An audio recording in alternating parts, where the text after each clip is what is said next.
మన ఆంధ్రప్రదేశ్ కి పెద్ద ఎత్తున మోడీ గారు అందరూ కూడా నిర్మలా సీతారామన్ గారు సహకరిస్తాను, మన ముఖ్యమంత్రి అయితే ఇక్కడ ఒకటి ఆంజనేయ రెడ్డి గారు, చంద్రబాబు నాయుడు గారి అదృష్టమో జగన్మోహన్ రెడ్డి గారి దురదృష్టమో తెలియదు కానీ మ్యాక్సిమం చంద్రబాబు నాయుడు గారు ముఖ్యమంత్రిగా ఉన్న సమయంలో ఆయన అవసరం కేంద్రానికి ఉండటం, సో ఖచ్చితంగా ఆయన చెప్పింది కేంద్రం దగ్గర నుంచి చేసే అవకాశం వారు చేయటం, వీరు చెప్పటం, సో ఇది ఆయనకు ఒక అదృష్టం అని అనుకోవచ్చు. పాపం జగన్మోహన్ రెడ్డి గారికి పోయినసారి 151 స్థానాలు వచ్చినా ఆయన దురదృష్టం.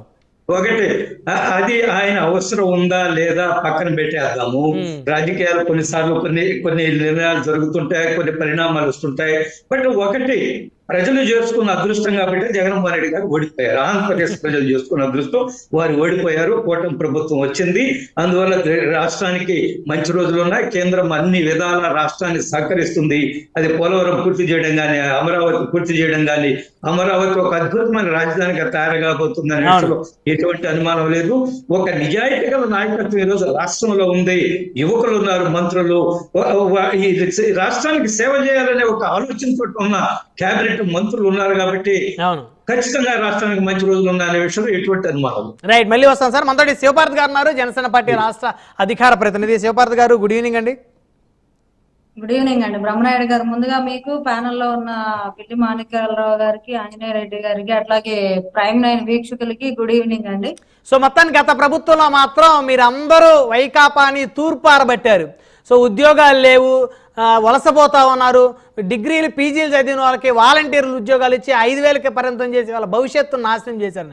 సో ఇప్పుడు వారు మిమ్మల్ని అనే పరిస్థితి లేకుండా మీ కూటమి ప్రభుత్వంలో నిరుద్యోగులకి ఉద్యోగ అవకాశాలు కల్పించి పెద్ద ఎత్తున పెట్టుబడులు రాబట్టేటువంటి ప్రయత్నాలు ఈ ప్రభుత్వం ఏ మేరకు చేయగలుగుతుంది అనుకోవచ్చు? ఇప్పుడు మీరు తూర్పు ఆరబడ్డారు అంటున్నారా? ఈ తూర్పు ఆరబడడం కదా నిజాలు. వాళ్ళు చేసిన వాళ్ళు ఏ స్థాయిలో రాష్ట్రాన్ని ఎలాగ డ్యామేజ్ చేశారనేది ప్రజలకు చెప్పాము. ఇందులో చెప్పింది ఒకటన్నా అబద్ధం ఉందా? 14 లక్షల కోట్ల అప్పు పైన, 12 లక్షల పైన కోట్ల అప్పు ఉంది అంటే, ఆ రోజు ప్యానెల్లో ఉన్న వైసీపీ నేతలు ఏమనే వాళ్ళు, నిర్మలా సీతారామన్ 4,90,000 కోట్లు చూపిస్తే మీరు 12 లక్షలు అంటారు, మీరు నిరూపిస్తే అది చేస్తాం ఇది చేస్తాం. ఈరోజు we are going to release the white paper.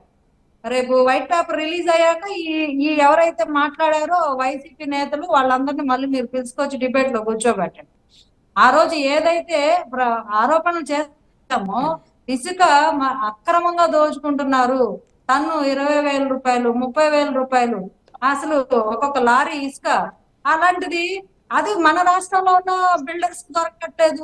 మన రాష్ట్రంలో ఒక ఇల్లు కట్టుకుందాం అంటే దొరకట్లేదు. అసలు సామాన్యులకి అసలు ఇసుక అనేది అదొక బ్రహ్మ పదార్థంలో అయిపోయింది. అలాంటి పరిస్థితి తీసుకొచ్చి స్టాక్ యాడ్స్ పెట్టి వాళ్ళ అంతా ఆయన బినామీ కంపెనీకి మొత్తం తరలించేలాగా డబ్బులు వాళ్ళకి సంబంధించిన వ్యక్తులను పెట్టుకొని పక్క రాష్ట్రాలకు ఇసుకంతా తరలించి మన సహజ వనరుని, మన సంపదని, మన ఇసుకని మన రాష్ట్రంలో ప్రయోజనాలకు, అవసరాలకు, నిర్మాణాలకు వాడకుండా ఎక్కడో బయట రాష్ట్రాలకి ఎక్కువ రేటుకు అమ్ముకొని అక్కడ ఉన్న వాళ్ళని బాగు చేస్తూ ఎంత అవినీతి చేశారు.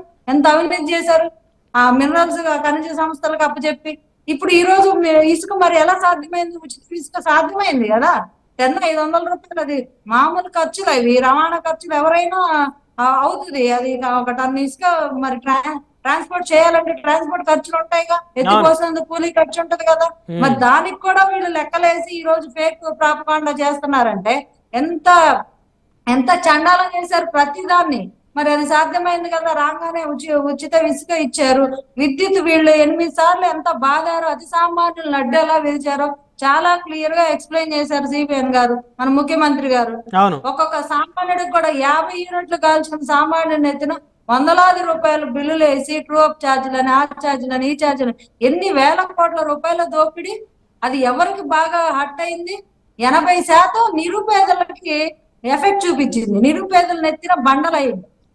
25% మధ్యతరగతి వాళ్ళ మీద అయితే నిరుపేదల మీద చాలా ఎఫెక్ట్ అయింది. సో ఇలాంటి విషయాలన్నీ బయటకు వెలుగులో తీసుకొచ్చి ఆ రోజు ఏదైతే గగ్గోలు పెట్టి మొత్తుకున్నామో, విద్యుత్ ఛార్జీలు కానీ, ఇసుక విధానం కానీ, మద్యం కానీ, అప్పులు కానీ ఏవైతే చెప్పారో అవన్నీ నిజాలే కదా. శ్వేతపత్రాలు పోలవరం ఏం చేశారో అనేది క్లియర్ గా శ్వేతపత్రంలో నిరూపించారు కదా, చూపించారు కదా. మొత్తం జరిగిన ప్రోగ్రెస్ ఏంది, అసలు ఎక్కడి నుంచి స్టార్ట్ అయింది, ఆ గత ప్రభుత్వం ఏమేమి తప్పిదాలు చేసింది, రివర్స్ టెండరింగ్ అని చెప్పి ఏమీ చేయకపోగా కూర్చొని ఏదో చేస్తున్నట్టు ప్రెస్ మీట్లు పెట్టించి మంత్రులను తిట్టించడం, బూతులు తిట్టించడం తప్పితే వైఎస్ఆర్సీపీ పార్టీ అధికారంలో ఉన్నప్పుడు ఏమీ చేయలేదనేది ప్రజలకు ఒక్కొక్కటి వెలుగులోకి వస్తుంటే అర్థమైపోతుంది. వీళ్ళు 5 సంవత్సరాల విలువైన కాలాన్ని, ఒక అభివృద్ధి దిశలో రాష్ట్రాన్ని తీసుకెళ్లాల్సిన అద్భుతమైన కాలాన్ని ఏ రకంగా హరించేశారు, ఏ రకంగా బాధ్యతలు మర్చిపోయి రాష్ట్రంలో ఉన్న సహజ సంపదని, ఖనిజాలని ఏ రకంగా దోచుకున్నారు, మన ఆర్థిక వ్యవస్థని కోలుకోలేని దిశలో ఏ రకంగా అప్పుల ఊబిలోకి నెట్టేశారు, అసలు అధికారం, అసలు పరిపాలన ఎలా చేయాలని కనీస అవగాహన, ఇంగిత జ్ఞానం లేకుండా కూడా సీనియర్ మంత్రులైనా కూడా, సీనియర్ నాయకులు కూడా ఏమీ చేయలేకుండా చేతులు కట్టుకొని ఏదో ఒక, అంటే దీన్ని ఏం చెప్పాలంటే ఒక బ్లాక్ పీరియడ్ గా దీన్ని వర్ణించాలండి. 2019 నుంచి 24 కాలాన్ని ఒక బ్లాక్ పీరియడ్ గా పెట్టాలి. ఆంధ్ర రాష్ట్ర చరిత్రలో అదొక బ్లాక్ పీరియడ్ అన్నమాట. జగన్మోహన్ రెడ్డి గారు చేసిన అరాచకం అంతా ఇంత కాదు. ఈ రోజు అభివృద్ధి నిర్దాక్షిణ్యంగా ఆగిపోవడానికి, పెట్టుబడులు ఆగిపోవడానికి కారణం జగన్మోహన్ రెడ్డి గారు చేసిన డ్యామేజ్ 20 సంవత్సరాల ఎఫెక్ట్ పడతారు. ఈ రోజు కంపెనీలు రావాలన్నా కూడా మీరు ఈ టర్మ్ లో ఉంటారు, తర్వాత మళ్ళీ అతను వస్తే ఏంటి మా పరిస్థితి అనే ఒక భయాన్ని, జంకుని ప్రదర్శిస్తున్న పరిస్థితి. ఇక అబోధం రాదు, కంప్లీట్ గా భూస్థాపితం చేస్తామంటేనే సమస్యలు కదిలొచ్చే పరిస్థితి ఈ రోజు. అంత భయాన్ని, అంత భయానక పరిస్థితిని ఆంధ్ర రాష్ట్రంలో తీసుకొచ్చారు. ఒక రాష్ట్ర భవిష్యత్తు గురించి బాధ్యత లేదు, పాడు లేదు, ఒక విజన్ లేదు. ఆర్థిక ఎకానమీని ఎంత తూట్లు పొడి చేశాడంటే అంత. 14 లక్షల కోట్లు అప్ప అండి. ఏం చేశాడు? ఒక 2 లక్షల కోట్లు కూడా ప్రజలకు ఇవ్వాలి సంక్షేమాల ద్వారా. మిగతా డబ్బులన్నీ ఏం చేశాడు? సంవత్సరాలు 2 లక్షల కోట్లు ట్యాక్స్లు వస్తాయి, 5 సంవత్సరాలు 10 లక్షల కోట్లు ట్యాక్స్. ఏం చేశాడు? ఈ రకంగా మద్యంలో మింగేసింది కానీ, ఇసుకలో కానీ, సహజ వనరుల మైన్స్, ఇవన్నీ ఎన్ని కోట్లాది రూపాయలు వేసింది. ప్రజాధనం అనుకున్నారు, ఏమనుకున్నారు? ఇలాంటి వ్యక్తిని శాశ్వతంగా జైల్లో మగ్గబెట్టాలండి. తుది శ్వాస విడిచే వరకు కూడా జగన్మోహన్ రెడ్డి అనే వ్యక్తిని బయట తిరగనివ్వడు. అంత డేంజరస్ క్యాండిడేట్. ఆ రకంగా ఒక రాష్ట్రాన్ని ఈ రకంగా ఈ స్థితికి, అధ్వాన స్థితికి తీసుకొచ్చిన వ్యక్తిని అసలు ఉపేక్షించనే కూడదు. ఎక్కడికక్కడ మొత్తం తీసి ఆయన చేసిన అవినీతిని తీసిన మీద ఇంకొకళ్ళు అసలు ఒక బాధ్యత లేకుండా మీరు చెప్పే అసలు శివభారత్ గారు ఏంటంటే శ్వేతపత్రాలు విడుదల చేస్తున్న కూటమి ప్రభుత్వం గత ప్రభుత్వంలో అవకతవకలు చేసినటువంటి ప్రజాప్రతినిధుల్ని అదుపులోకి తీసుకొని చట్టపరంగా శిక్షించే పరిస్థితి ఉందా? అసలు తీసుకోవాలండి. తీసుకోకపోతే ఏమైపోతుందంటే వాళ్ళని చూసి చూడనట్టుంటే ఇంకేం చేసినా ఏమి పట్టించుకోరు అనే ఒక సంకేతాన్ని ప్రజలకి ఇచ్చేసినట్టు ఉంటది. ఎవరైతే అవినీతికి పాల్పడ్డారో అధికారులు, ఎవరైతే ప్రజా ప్రతినిధులు, నాయకులు ఎవరైతే ఉన్నారో వీళ్ళందరి మీద చర్యలు తీసుకుంటేనే ఇక రాబోయే తర్వాత, అంటే ఈవెన్ వాళ్ళకనే కాదు, కూటమి నేతల్లో కూడా కొంతమంది అవినీతి చేయాలన్నా కూడా భయపడాలి.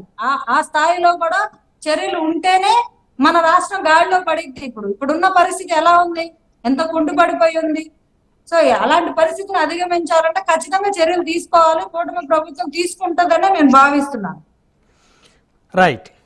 ఈ రోజు బీపీసీఎల్ రిఫైనరీ ప్లాంట్ వస్తుందంటే కేవలం మన రాష్ట్రానికి ఉద్యోగాలు, దాదాపు ఆ ప్లాంట్ వల్ల 20,000 ఉద్యోగాలు ఉంటాయి. నెల ఇప్పుడు 50,000 కోట్ల రూపాయలు పెట్టుబడి తరలి వచ్చిందంటే, ఇప్పుడు ఐటీ గానీ, చిన్న చిన్న కంపెనీలు గానీ ఏం వచ్చినా కూడా ఉద్యోగాలు తక్కువలో తక్కువ. సంవత్సరానికి ఒక 50,000 ఉద్యోగాలు చూపించినా కూడా మనకి 5 ఏళ్లలో దాదాపు 5 ఏళ్లలో దాదాపు 4-5 లక్షల ఉద్యోగాలు రూపకల్పన చేయొచ్చు. అంటే చిన్న చిన్న కంపెనీల ద్వారా. ఇంకా పెద్ద పెద్దవి తీసుకొస్తే గూగుల్, మైక్రోసాఫ్ట్ లాంటి కనుక తరలి వస్తే కనుక మనం అనుకున్న 1,20 లక్షల ఉద్యోగాల కల్పన సో అసలు చాలా ఈజీగా అయిపోతుంది. నల్లేరు మీద నడకలాగా అయిపోతుంది. మీరు చెప్పిన గూగుల్, ఇన్ఫోసిస్, టీసీఎస్ లాంటి కంపెనీలు ఇప్పుడున్న పరిస్థితుల్లో అమరావతిలోకి వచ్చేటువంటి అవకాశం ఉంటుందా మేడం? మెట్రోపాలిటన్ సిటీల్లో వచ్చేటువంటి పెద్ద పెద్ద సంస్థలు, కార్పొరేట్ సంస్థలు అమరావతి లాంటి నగరాల్లో ఇప్పటికిప్పటికీ వచ్చేటువంటి అవకాశం ఉండదేమో బహుశా. ఖచ్చితంగా ఉంటుందండి. వాళ్ళకి అష్యూరెన్స్ ఇవ్వాలి. అష్యూరెన్స్ వాళ్ళకి కావాల్సిన వనరులు చేకూరిస్తే ఇప్పుడు అన్ని ఉన్న రాష్ట్రంలో వెళ్ళి పెట్టేదానికన్నా కూడా మన దగ్గర ఇంకా వాళ్ళకి ఈజీగా వాళ్ళకి కావాల్సిన టర్మ్స్ అండ్ కండిషన్స్ వాళ్ళు అగ్రిమెంట్ చేసుకోవడానికి ఈజీగా ఉండే కండిషన్స్ మన దగ్గరే ఉన్నాయి, మన రాష్ట్రంలోనే ఉన్నాయి. మనకి ఎక్కువ కోస్టల్ ఏరియా కానీ, మనకు వాటర్ ఫెసిలిటీస్ కానీ, వాతావరణం, వెదర్ వెదర్ సపోర్ట్ కానీ అన్ని రకాలుగా సాఫ్ట్వేర్ కంపెనీస్ కి వీలైన పరిస్థితులు మన దగ్గరే ఎక్కువ ఉన్నాయి కాబట్టి దట్టు కొత్త రాష్ట్రం. సో మనం తక్కువ సబ్సిడీ కనుక వాళ్ళకి తక్కువ ఛార్జెస్ పడేలాగా మ్యాన్ పవర్ కి కానీ ఏదైనా తక్కువలో ప్రోడక్ట్ మనకి కంప్లీట్ అవుతుంది అని వాళ్ళకి ఒక ఎస్టిమేషన్ వేసుకున్నారంటే ఖచ్చితంగా మైక్రోసాఫ్ట్ లాంటి సంస్థలు ఈజీగా వస్తాయండి. ఎందుకంటే అప్పుడు ఏమీ లేనప్పుడే హైదరాబాద్ తీసుకొచ్చిన బిల్ గేట్స్ తీసుకొచ్చిన చంద్రబాబు నాయుడు గారికి ఇవి పెద్ద విషయం కాదని నేను అనుకుంటున్నాను. ఎందుకంటే అనుభవజ్ఞులు మన రాష్ట్ర పరిస్థితుల్ని వాళ్ళకి ఖచ్చితంగా మార్కెటింగ్ చేసి చెప్పగల సామర్థ్యం ఉన్న నాయకులు కాబట్టి ఖచ్చితంగా మనకున్న వనరులు ఏంటి, ఇక్కడ మనం మీకు వస్తే మీకు ఉపయోగం ఏంటి, రాష్ట్రానికి ఉపయోగం ఏంటి అని మ్యూచువల్ బెనిఫిట్స్ గురించి క్లియర్ గా వాళ్ళకి చెప్పే సామర్థ్యం ఉంది కాబట్టి తెచ్చుకోగలం. ఖచ్చితంగా పెద్ద సంస్థల్ని ఆంధ్ర రాష్ట్రానికి వచ్చేలాగా మాత్రమైతే కూటమి ప్రభుత్వం బాధ్యత తీసుకుంటుంది. వచ్చిన వాళ్ళకి అష్యూరెన్స్ ఎలాంటి ఇబ్బంది లేకుండా ఫ్యూచర్ లో కూడా వాళ్ళు వచ్చినందుకు ఇక్కడ అన్ని వేల కోట్ల రూపాయలు పెట్టుబడి కుమ్మరించినందుకు వాళ్ళకి ఎలాంటి ఇబ్బంది లేకుండా చట్టబద్ధంగా లీగల్ గా వెరీ స్ట్రాంగ్ గా వాళ్ళకి చట్టాలు చేసి వాళ్ళకి అగ్రిమెంట్స్ చేసి